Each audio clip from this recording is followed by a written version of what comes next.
Good morning, everyone. Thank you for being here on this snowy February morning. It's a snow day for a good chunk of Kansas today, so I know that will impact the number of our attendees. But we are still really excited to be here to talk about the FAFSA Tracker, the Kansas FAFSA Tracker, and the Kansas FAFSA Challenge, and to give high school some tips on how they can work with their seniors and increase FAFSA completions, but make sure that students, more importantly, make sure that students are completing the FAFSA and getting as much financial aid assistance as they can as they make plans for their post-secondary journey after graduation. So my name is Tara Labar.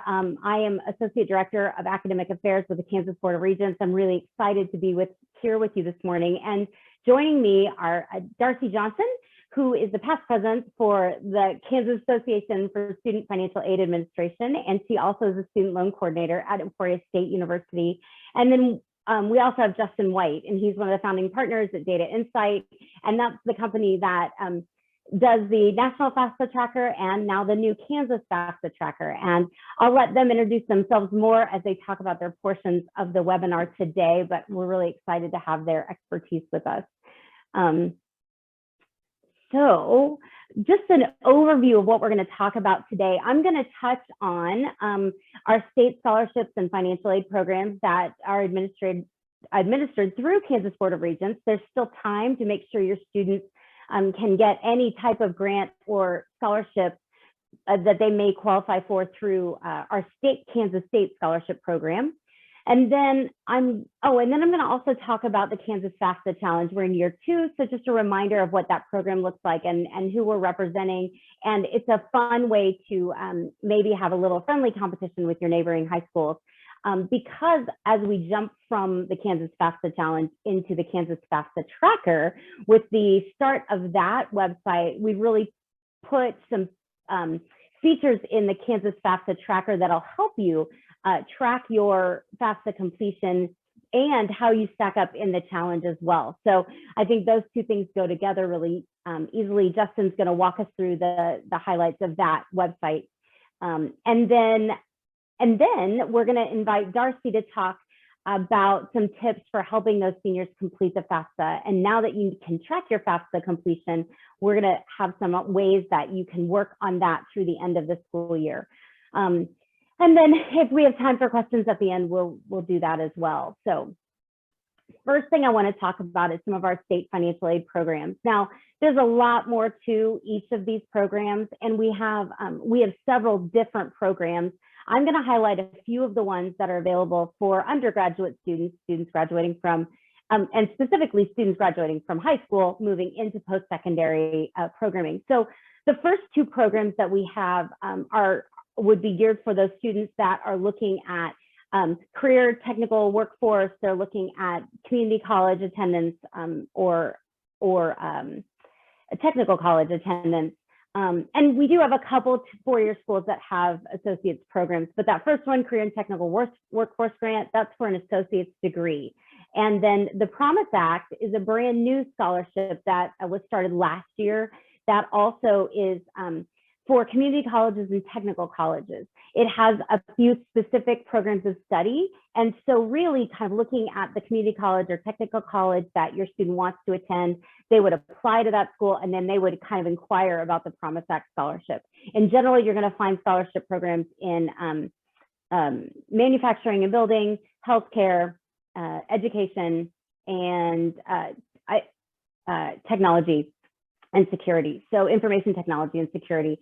Those are some, and then there will be additional programs possibly. Those are going to be institution specific. So definitely have your students take a look and inquire about those programs at their community college or technical college. Both of these programs require the FAFSA to be eligible. We also have the comprehensive grant that students qualify through the FAFSA, and this is the only one they do not have to complete the state aid application, but they do need to make sure that they apply for the FAFSA due to their institution's FAFSA priority deadline. The state priority deadline is April 1st, but a couple of our institutions may have an earlier deadline, so just have them eyeball that. And then the ethnic minority scholarship, that would That's also merit and need-based. Students need to fill out the state application and also complete the FAFSA. That's good at 2 or 4-year institutions in Kansas. And then the last one I'll talk about is the Kansas State Scholarship. This is based on your students completing the Kansas Scholars Curriculum. If they're a Scholars Curriculum completer, then they fill out, they also need to fill out the FAFSA, but they need to fill out the state aid application by May 1, because there is both the scholarship completion and the need-based component, and they can attend a student, or they would need to attend an institution in Kansas. So just kind of a really quick recap. Obviously, way more information is available on our student financial aid website, on the KBOR website, so you can check that out.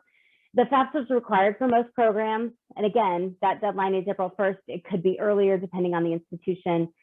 Make sure your students are filling out the student aid application. That is one application for all of the programs, so that's helpful.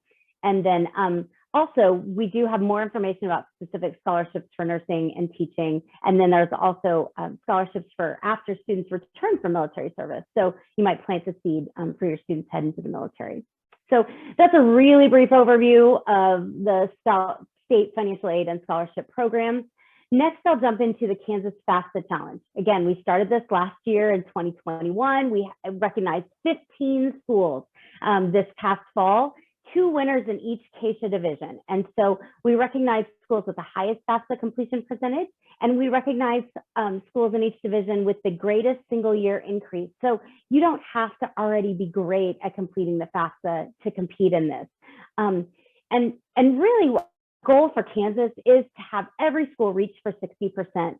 So for smaller schools, that's probably a lower bar. It's a little bit easier to get some high FAFSA completion numbers, but for our larger schools, 60% is a pretty lofty goal. And so if we all just try to move till 60%, once you hit 60%, I mean, keep going, obviously. But last year we had 101 Kansas high schools with a FAFSA completion percentage above 60%. And that's about a quarter of our high schools across the state. So let's see if we can add to that list. And if you want more information, there's a link to our Kansas FAFSA Challenge website where we recognized all the winners and we heard from some of our winners. There's a video with a recording from some of our winners there. And then there's also a link to the Kansas FAFSA Tracker. And that's the exciting stuff that you're really here for today. And I'm excited to have this tool available to you to help with the FAFSA Challenge, to help track your FAFSA numbers. And at this point in time, I'm going to turn it over to Justin to kind of walk us through that FAFSA Tracker for us. Perfect.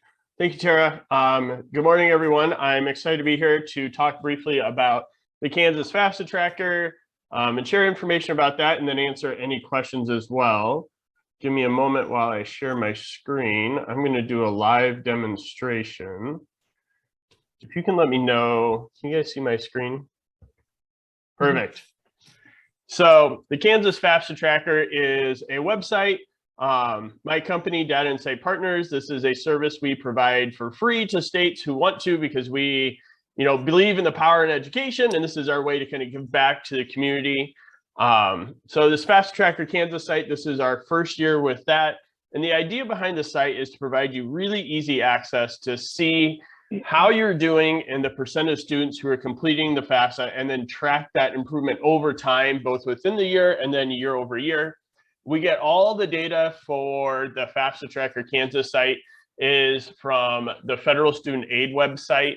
There's a link on the site if you ever want to look it up, but really what we do is they put out this spreadsheet each week that is kind of a gnarly spreadsheet that is just like hundreds of rows of data that isn't very user-friendly. And what we try to do is we combine that with your enrollment data that we got from the Kansas State Department of Education, and we turn it into the FAFSA Tracker Kansas site. You'll just have to, this is what that looks like. So on the home page, what you can do at kansas.fafsatracker.com, you can view your school profile. So every high school in the state of Kansas has its own profile page. I'm going to look up one that I looked up earlier, Spearville Junior Senior High. It's kind of in Southwest Kansas. This is the Spearville Junior Senior High school profile page. You can see they're doing really well. Their FAFSA completion numbers are up 70% year over year. So on your school profile, some things I draw your attention to. One, you can see your completion rate right here. So you can see how close you're getting to that 60% threshold. This chart here is going to show you your count of completions. The blue line is this year, the red line is last year. So you can see, are you completing more FAFSA applications this year or fewer or about the same?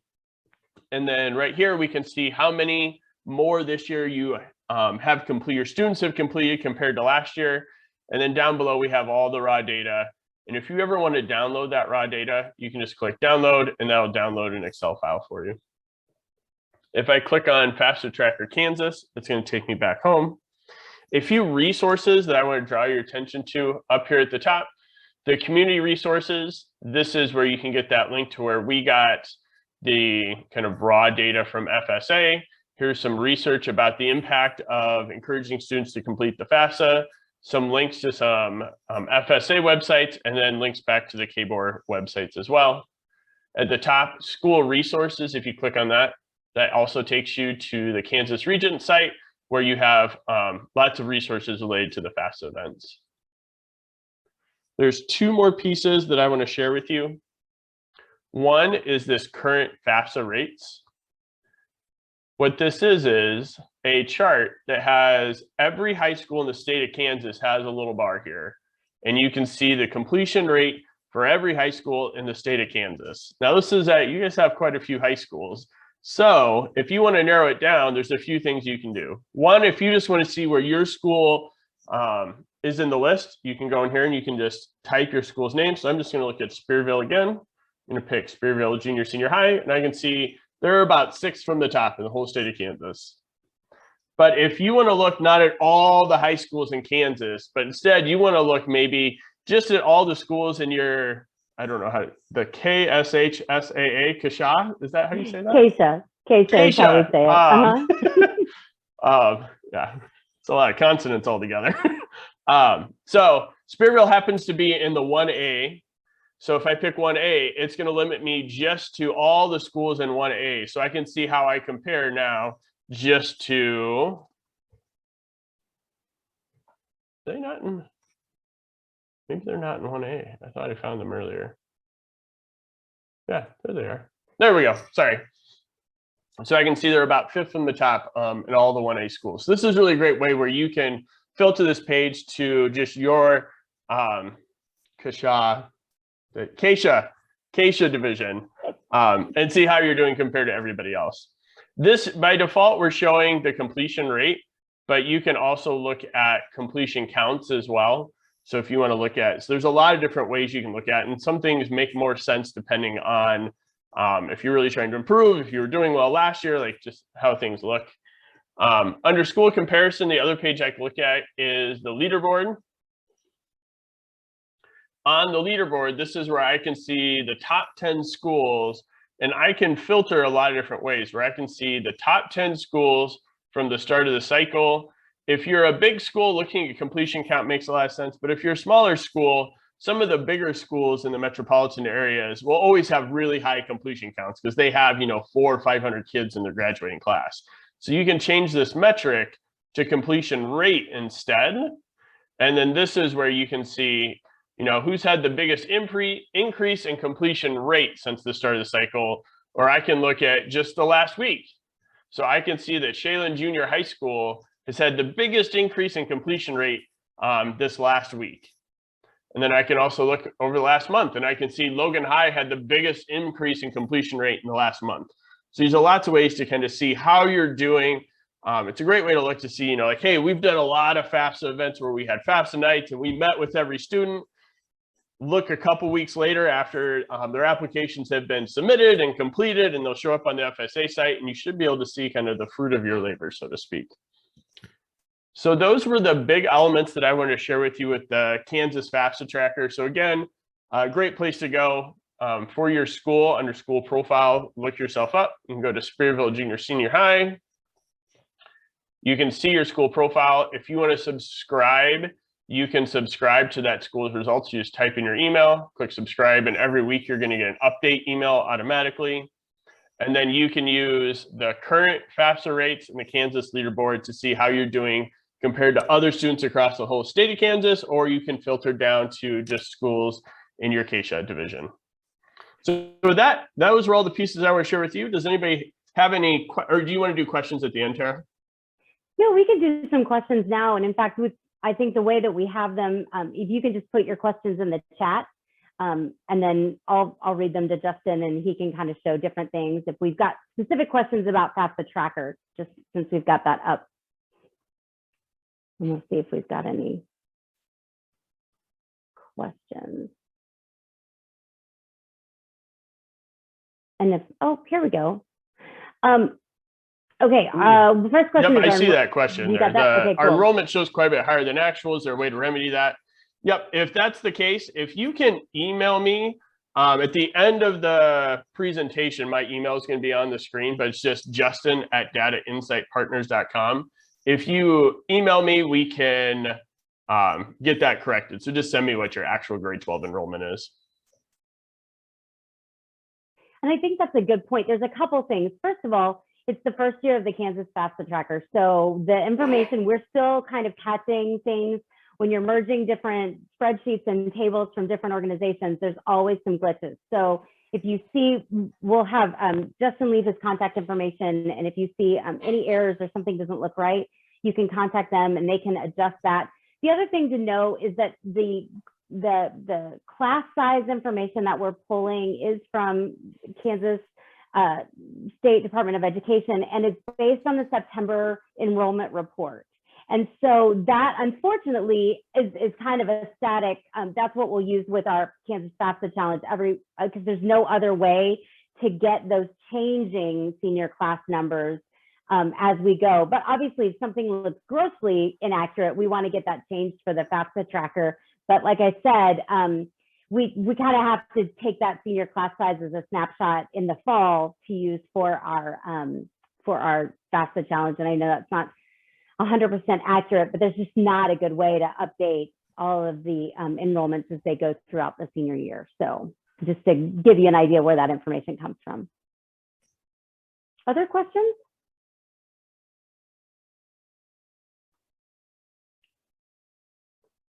Cool. All right. Well, thank you for letting me take a few moments to talk about FAFSA Tracker. I'll stick around to the end in case any other questions come up. So perfect. Sure and we can go ahead and ask questions. Put them in the chat if you think of them. And I don't know if I said it out loud, but the first question was our senior class enrollment didn't looked too big for our class, and so she's going to contact Justin to get that adjusted. So. All right, so next we'll have Darcy kind of talk about different things that we can do still here in the remaining rest of the year to increase our FAFSA completion, to help those students that maybe did submit or, just learn some of the common hurdles that get in the way of our students completing that FAFSA for when they make that transition to post-secondary learning. So Darcy? All right, thanks, Tara. As Tara mentioned earlier, I'm Darcy Johnson. I have been in financial aid at Emporia State for the last 10 years, and I'm currently finishing up my term as past president of CAFSA, the Kansas Association of Student Financial Aid Administrators.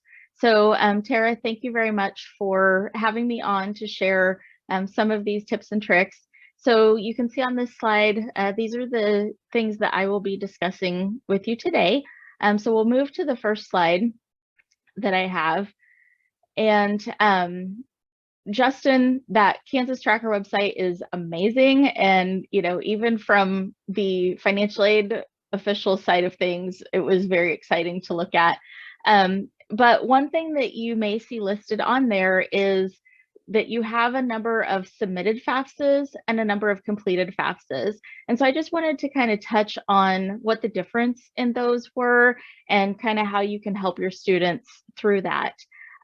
So a submitted FAFSA is every FAFSA that your students have actually clicked the submit button on.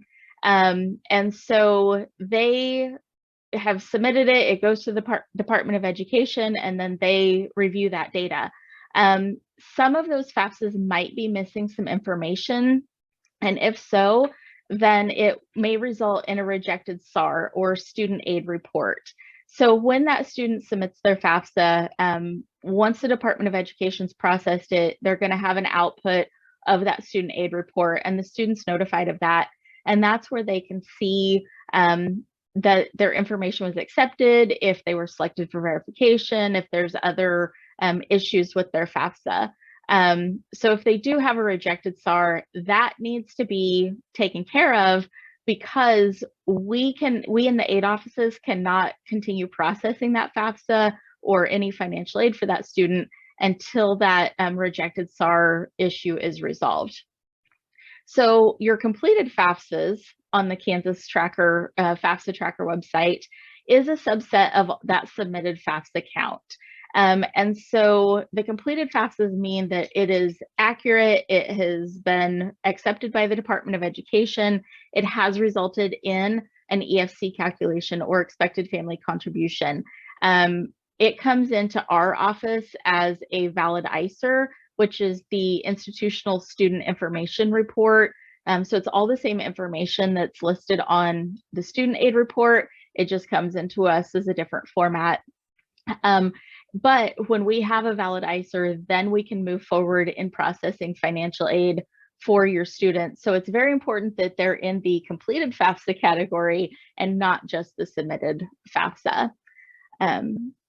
And so that's a question I get a lot, especially with counselors who have looked at the Kansas FAFSA Tracker. Well, I know more students completed their FAFSA than what's showing up. And so that's part of why I wanted Darcy to highlight the difference here, because it's possible that they submitted their FAFSA and something got in the way. It won't show up on the Kansas FAFSA until it's completed, or on the tracker until it's completed. And she'll kind of go into more of those reasons, but I think that's why it was important for you guys to hear the difference between submitted and completed, so you can kind of follow up with those students and help them. All right, so these are the common reasons that we see that a student's SAR will reject, or student aid report. The most common is that a signature is missing. So it's with the updates to the FAFSA website, it's a little bit more difficult for the student to not sign their FAFSA, but it still happens frequently that the parent didn't sign, because when you get to that signature page, there's a checkbox that the student has to read and acknowledge to sign, and then the parent has to be logged in with their FSA ID to read and acknowledge that, and then click sign before the submit button is clicked.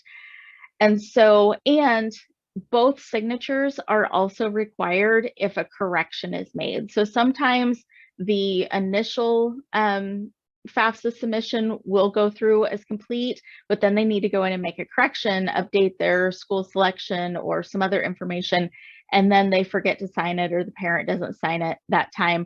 That's going to reject at that time, and then they're going to have to go in and correct that. That's also one of the easiest ones for them to fix, because they just need to go back in and make sure that both the student and parent have signed, and then submit it again.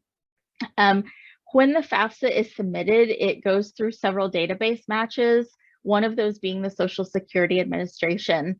And so we also see semi-frequently that the match with the Social Security Administration will fail for either the student or the parent. And most of the time it's because they may have typed their date of birth in wrong. And sometimes this happens, like if a parent is filling out the FAFSA for their student and they've got, 2 or 3 kids and they get birth dates mixed up, they may have typed in their Social Security number wrong. And obviously if that doesn't match with Social Security Administration, it's going to reject out. And that's why I always recommend that students and parents are 100% sure of their Social Security number, or they've got that card right in front of them and they're typing it directly off of there. And honestly, this one, because the FSA ID has to be created and it also goes through that Social Security Administration database check, a lot of times you're going to know if they created their FSA ID in advance, you're going to know that the Social Security number didn't match up before they even go in to fill out the FAFSA. If the name is misspelled and it doesn't match what's in the Social Security Administration database, that's going to reject. They use a nickname instead of their legal name. The FAFSA is a legal document. They need to be using their legal name that is on file with the Social Security Administration. And then they may have had a name change, marriage, divorce, you know, a legal change of their name, whatever the reason for that was, they need to make sure that's been updated with the Social Security Administration. And remember, we see this on students and parents. And then there could be some data fields that were incorrect or incomplete on the FAFSA. If the taxes that they paid were listed as higher than the adjusted gross income, a lot of times that will reject out, and they need to go in and update that information to make sure that it's accurate. And then also we see often that the parent date is just left completely off. And that may be just because the student didn't have it at that time, they wanted to go ahead and submit it. They're going to need to go back in and make a correction and add that information. Or if you have a situation where a student needs a dependency override, and I know a lot of you are probably familiar with that.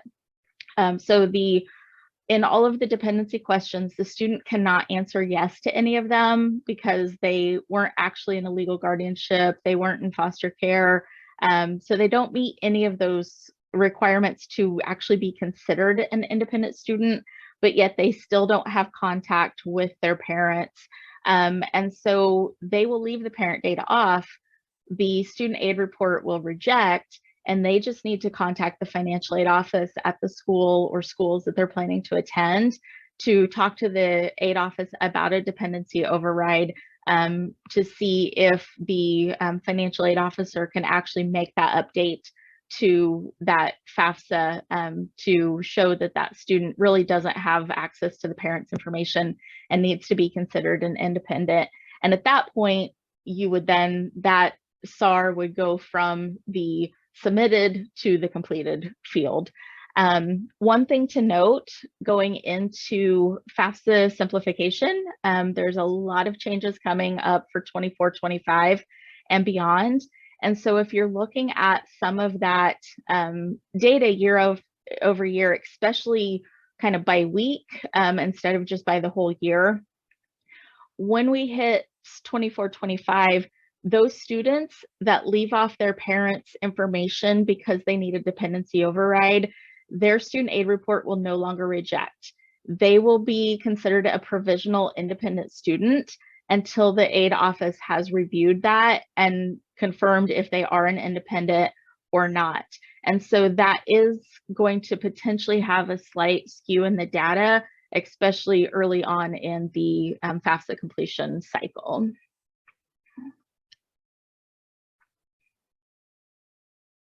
All right, so, you know, what hurdles do students face in FAFSA completion? And I'm sure that, you know, you are all familiar with this and have seen some others as well, but most often I see students that don't understand the terminology, and maybe their parents don't understand it either. One of the questions on there is, did you amend your tax return?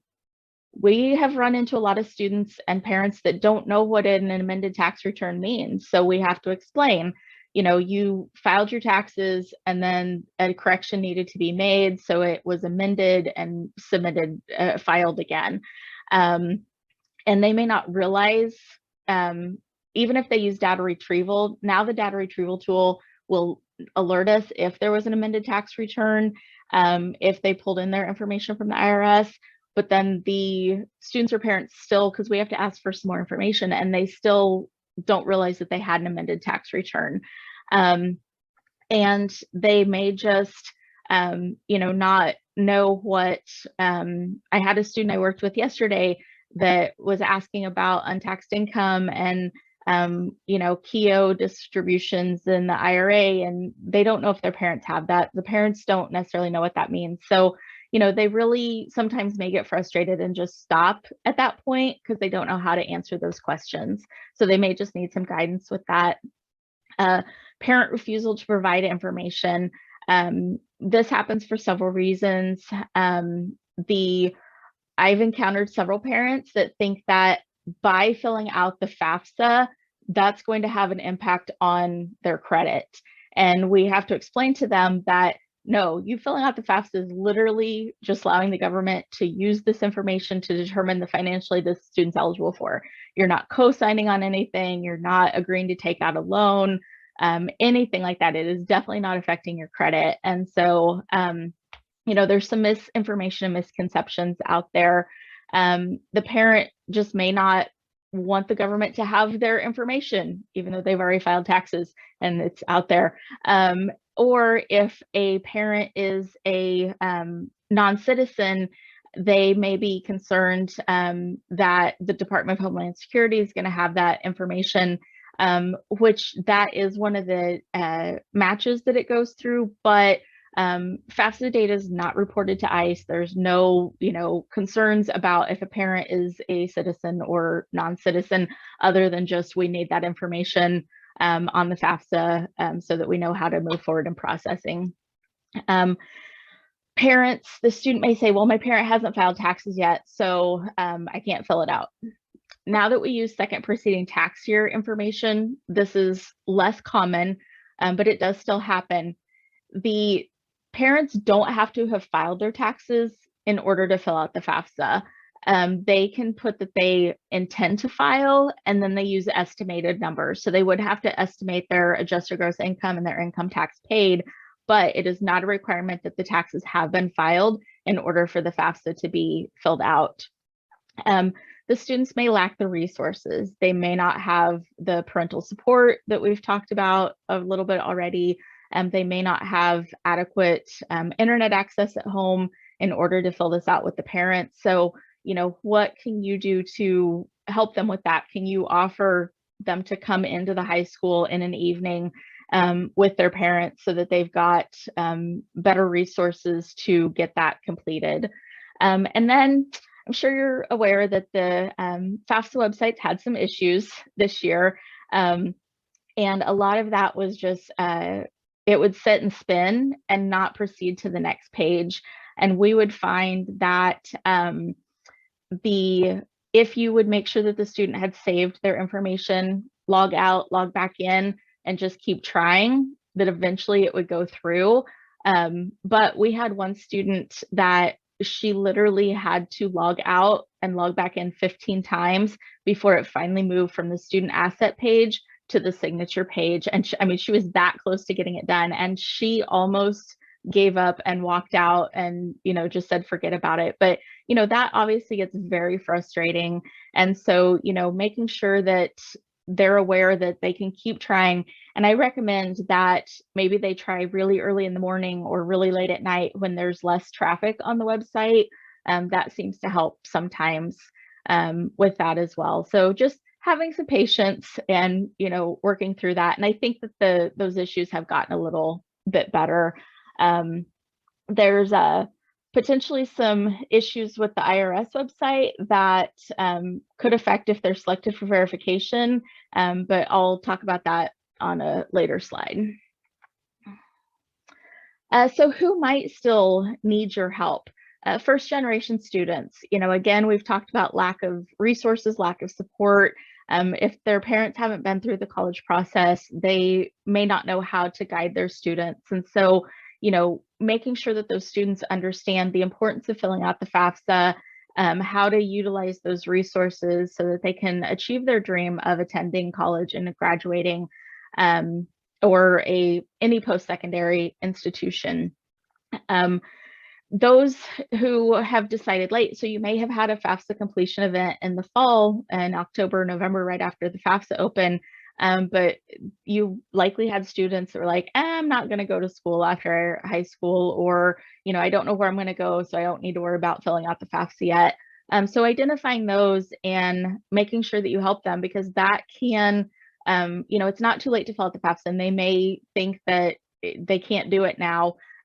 We have students that we work with in September that we're like, you could fill out the FAFSA. And they're like, oh, I thought I missed a deadline. I thought it was too late. And we're like, nope, you can still do it for this school year. So, and then, that can help them make a decision too, because once they have aid offers from the different schools that they're considering, that can really help them narrow down that choice and determine where the best place for them to go is. Again, I've mentioned it before, the students who lack that parental support, they may just feel like, they're lost and they, don't know where to turn, or, if they can't get their parents' information, they think, well, I can't fill out my FAFSA because I have to have my parents' info on there. So walking through them and looking at their situation and reaching out to the aid office to talk to one of the aid administrators to see, what the best steps for this student is. And then students who have already submitted their FAFSA may still need your help. We talked about, the difference between submitted FAFSAs and completed FAFSAs. They may have submitted it, but if their student aid report rejected because it was missing a signature or their date of birth was wrong, they need to know that they need to go back in and correct that. And they may need some help with that so that the financial aid office can continue processing and creating an aid offer for them. If they're selected for verification, they may need some guidance on how to move forward with that. So, even those who've already submitted their FAFSA, helping them reach out to the aid office or offices at the schools that they're considering to see what other information that the aid office will need. All right, so just a few additional tips. Make sure that your students list your high school information correctly. I know that Justin can probably jump back in and explain why that is incredibly important for the Kansas Tracker or FAFSA Tracker site. But also, if they, in order to qualify for financial aid, they have to have graduated from a recognized high school or homeschool. And so if they don't have that information listed in there and the Department of Education doesn't think that or they just didn't list a high school at all, because that does happen, that's going to hold up their aid being able to be processed. Make sure to help those students update their school selection. If they were considering Pitt State, that was the only place that they were even thinking about, and that was where they're going to go. And now they've realized that Washburn has a really great program that they're interested in. They may not realize that they can still go in and make a correction and send that FAFSA to Washburn so that they can get an aid offer there. And then I'm sure most of you are familiar with, I hope that you're familiar with CASPA's Outreach Training Committee. We do provide training for high school counselors and other post-secondary access partners. And so our next session is next week on February 10th. And we are, this is perfect timing because that session is on looking forward. So what do your seniors need to be doing right now in order to have their financial aid ready for the fall? We will also be talking about the Kansas Promise Act. One of our presenters works at Johnson County Community College. So she works with the processing of Promise Act for the students daily. And so she will have some great insight into that program. And then we're also going to take some time and look at FAFSA simplification and what's coming forward for not only 22-23, but 23-24. And then the big chunk is happening in 24-25 and beyond. So we'll take some looks at what that has. And so I mentioned earlier that the IRS website has had a change. And so if a student's selected for verification, they may have some issues getting some documents that are needed. I will focus on that in that February 10th presentation as well. So I do recommend that you attend. And then Tara, I believe you were going to include the link to our CASPA high school counselor page so that they have that link to register at. And so we'll get that out to you as well with this recording. So yeah, so we'll include the link to the CASPA training. Our slides are already up on the Kansas FAFSA Challenge website, but I'll send a copy of these slides with the recording, with the CASPA training link to everyone who attended and everyone who registered for the webinar. And we'll also obviously put it on our website as well. So you can look for that email in the next 2 days. I'm hoping anyway to get the recording wrapped up that quickly. So we certainly can do that. Other questions for Darcy or Justin or anything, with regard to financial aid or FAFSA Tracker? Let's see. Says beyond a raw number, is there a way to tell which students have completed to make it easier to target those students who still need help? So at least from our end, we don't get the student level data. We just get a spreadsheet that just says this school has this number submitted and this number completed. Some states have websites that they get that data from FSA. I don't know if Kansas has that. I know some school districts in the state, there are a few school districts in the state that do get that information, student level information, but I know probably most don't. But that might be something that you can ask your district office to see if that's something that they receive currently. But that's not something that we have. I think broad-based is not something that most schools have right now anyway. So that would be helpful for sure. Other questions?